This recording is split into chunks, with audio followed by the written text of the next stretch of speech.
6,700,000 تومان جریمه خلاف ماشین اومده. اوف چی کار کردی؟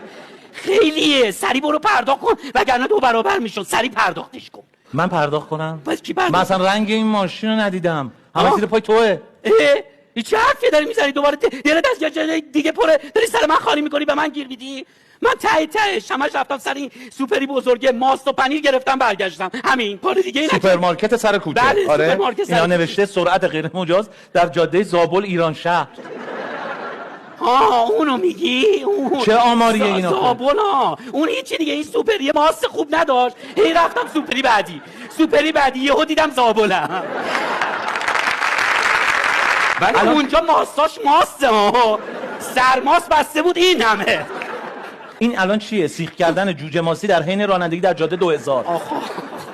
آخ جوجه ماسی خوردی تا حالا؟ خیلی حال میده، مثل پنبه میمونه لعنتی.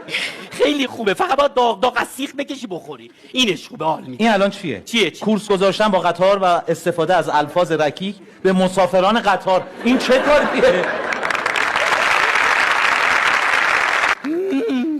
ها؟ شنیدن؟ من فکر میکردم اینا چون قطار داره حرکت میکنه نمیشنون.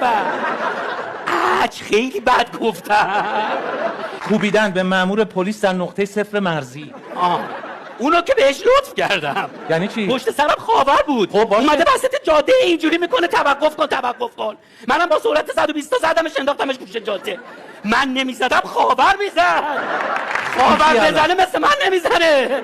من بهش لطف کردم. خیلی بی‌معرفته. اونم جریمه نوشته. تازه وقتی انداختمش گوشه جاده بوق زدم دستم براش تکون دادم. خیلی بی‌معرفته. خیلی. تشکر نکرد ازت. نکرد. نه. این چیه الان؟ چیه؟ حرکت روی یک چرخ در گردنه حیران. آفرین، آماراشون خیلی درسته ولی شرایط آدمو درک نمیکنن. گلاب برود دستشویی لازم بودم اون زمان. هی این چرخ اون چرخ میکردم که بتونم بستن تونل کندوان و تقاضای تشویق ایسلندی از رانندگان عصبانی این گذشت داره؟ نه اون دیگه تقصیر من نبود دیگه. تیم ملی بازی داشت، منم یه ایرونی خیلی با غیرتم دیگه. تونل رو بستم جاده رو، گفتم که من اینجوری زدم رو کاپوت، گفتم همه بگین هو. هیچکی نگفت هو. همه گفتم برو گم شو میخوایم بچیم. دوباره 2 تا زدم رو کاپوت اینجوری. هو. این باید پرداخت بشه.